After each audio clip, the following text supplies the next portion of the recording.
Hey everybody, this is John for Pioneer Nexus MTG coming at you with another deck overview, this time with Keruga Fires in the format. As a friendly reminder, if you do like these informative deck overviews, please consider subscribing to the channel, giving us a thumbs up, leaving a constructive comment down below. So Fires of Invention is a very powerful yet very conditional card that has seen play in a lot of decks throughout the Pioneer format. There have been times where it's been almost unplayable, such as during the combo-centric times when Helii Ballista and Underworld Breach and all these various Dimir Inverter decks were the thing of the day, and you really couldn't afford to not be able to play it during your opponent's turn. But other times, it's been a very powerful thing. Obviously, allowing you to play spells without their mana costs are always very powerful things in Magic. The main thing this card does is allows you to play very powerful tap-out spells, so most of the decks that's formed around it, whether it be a more traditional control-esque deck with things like Transmogrify or Dominable Creativity as the primary game plan for things like Agent of Treachery, or playing very powerful spells in the form of the one that we've taken a look at before in the Enigmatic Incarnation builds with a little bit more enchantment based and having these various bullet creatures. And then this one is kind of the version that popped up when Throne of Eldraine was actually on standard, and that is a deck built around Cavalier of Flame and Kenrick the Returned King, being kind of this very powerful tap-out mid-range control deck.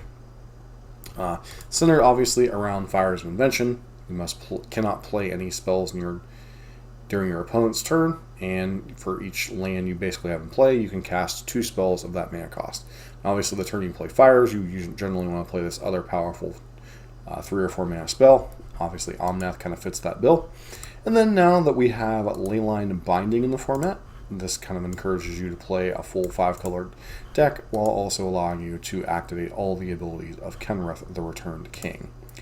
Beyond that, in order to get you to that point, you gotta play things like Skyclave Apparition and Bone Crusher Giant to be able to interact with your opponent on turn 2 or turn 3.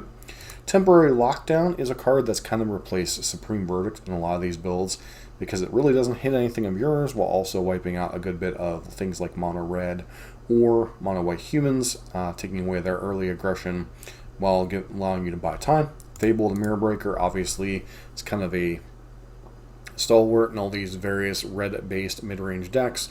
Even things like Rakdos and such play some number of them. It just gives you a lot of utility, being able to accelerate, being able to sculpt your hand a little bit, while also being able to copy powerful things like Cavalier of Flame in this deck. And then, beyond that, you obviously have Omnath and all of its utility, running the full playset of Fabled Passages. And then Kenrick the Returned King and Cavalier of Flames doing various different things.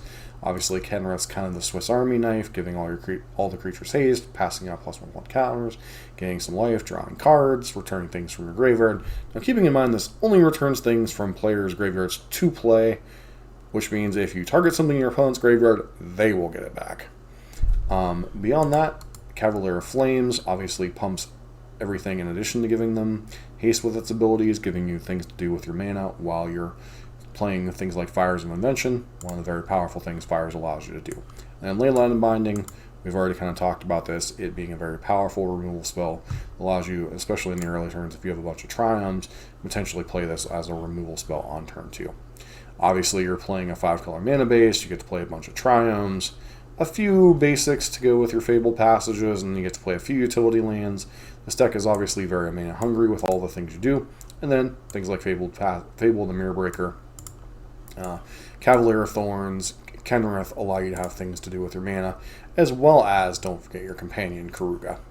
Now, Karuga is kind of the thing that really breaks this deck, much like Yorion used to in the modern format.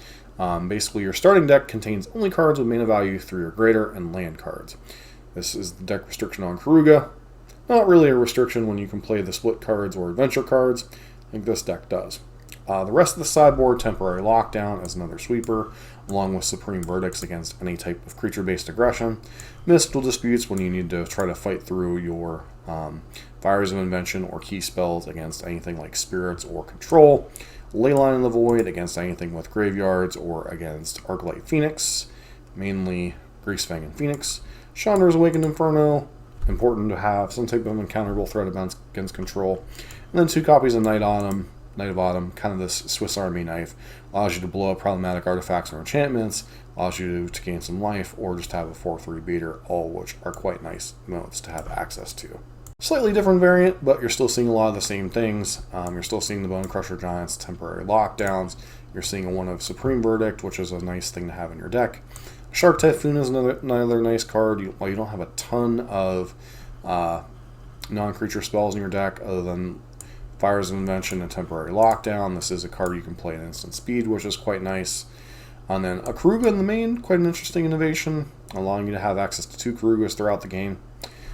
Beyond that, Nimble Obstructionist allows you to deal with annoying triggers out of your opponent's deck, while also being a 3/1 flyer. A lot of these builds used to play Brazen Borrower when it was a standard deck, just as another piece of early interaction along with Bone Crusher Giant. As far as the sideboard, once again, you're seeing a lot of the same things. You're seeing Mearshell Crab is an interesting one. This is a counterspell that you can, counterspell that you can play by channeling its ability, allowing you to target spell or ability unless its controller pays 3. It's basically a bad mana leak without having to cast a spell during your opponent's turn. Quite nice to have against certain decks, allowing you to kind of play a little bit of a tap out game while still having a counter spell up, kind of getting around the downside of Fires of Invention.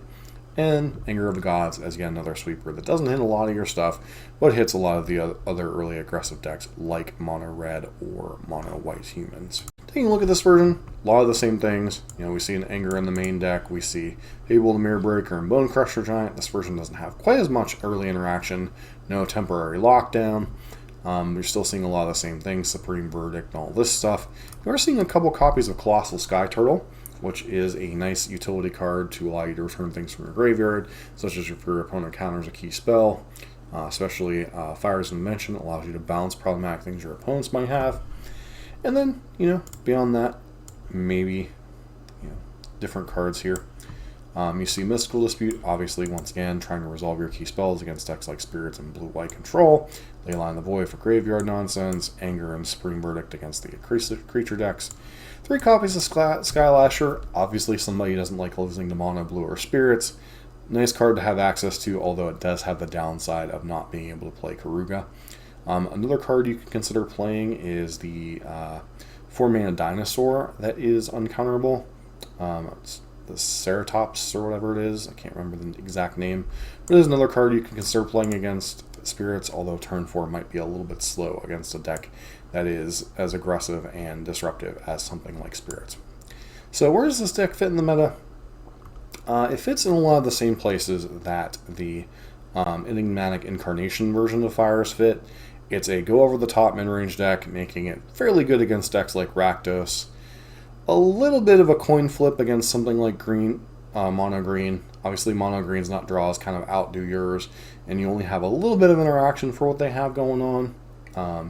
Temporary lockdowns and such don't really hit a lot of what they have going on, other than, it does hit some of their early acceleration, which can potentially slow them down. And you do have a combo finish, potentially, with things like Kenrick and Cavalier. You can kill on turn 5 sometimes with this deck, which is one of the upsides it has over the Fires, or the Enigmatic Incarnation version of Fires. It's a little bit more of a combo-centric and a little bit less toolboxy. So you're more reliant on closing the game out quickly and just playing kind of this mid-range control deck versus outvaluing your opponent by just finding the right bullet at the right time. That said, obviously this deck, very soft counter spells. So decks like Spirits, Blue-White Control can be very annoying, especially if they have a bunch of counter spells for either your Fires or they let your Fires resolve and just counter your key spells. You don't have a ton of payoffs overall. Omnath is reasonable in those kind of matchups, but Omnath on its own is not going to take over a game against something like Blue-White Control unless you have exactly Omnath and Fabled Passage. Then your mana advantage can obviously be important, but overall, you have quite a bit of air in your deck against a deck like Blue-White Control, and they can really take advantage by countering your key spells.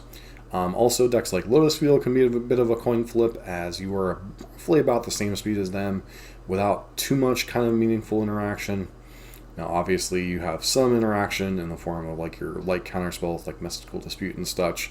Leyline the Void can be relevant in some games when they're relying on something like a Leer, but overall, you're kind of much like your mono green matchup, you're kind of trying to goldfish about the same speed and only have a limited amount of meaningful interaction in those style of matchups. Aggressive decks, you tend to be pretty reasonable against. If you need more things, you have obviously access to things like Temporary Lockdown, Anger of the God, Supreme Verdict. One of the cards that used to see play in these decks, or similar style decks when they were in Standard, was a card like Deafening Clarion, which has this like huge swing of like wiping out your opponent's board, granting your creatures lifelink, and allowing you to have this huge swing. So, you know, you do have access to other cards that can swing the aggressive matchups if you find those to be a bit tricky. Although I find that this deck probably has a reasonable matchup if it sees one of its early sweepers in the early turns, and it certainly goes over the top with things like Omnath, Kenrick, and Cavalier of Thorns. So, overall, this is a deck that's been on the uptick a little bit, has a pretty good reasonable matchups against the other mid-range decks in the format, mainly Rakdos and Gruul vehicles. Has an okay matchup into the aggressive decks, and then kind of struggles into anything counterspell based. So, you know, kind of much like any other deck in the format, you do have weaknesses and strengths. And against the top two, you tend to have a good matchup against one, bad to middling matchup against another, and this deck is no different from that, as it has a fairly middling mono green matchup and a pretty reasonable matchup into Rakdos midrange, although even Rakdos midrange with enough disruption and creature pressure can potentially win as well. Obviously, deck like Greasefang, probably pretty weak to it game 1.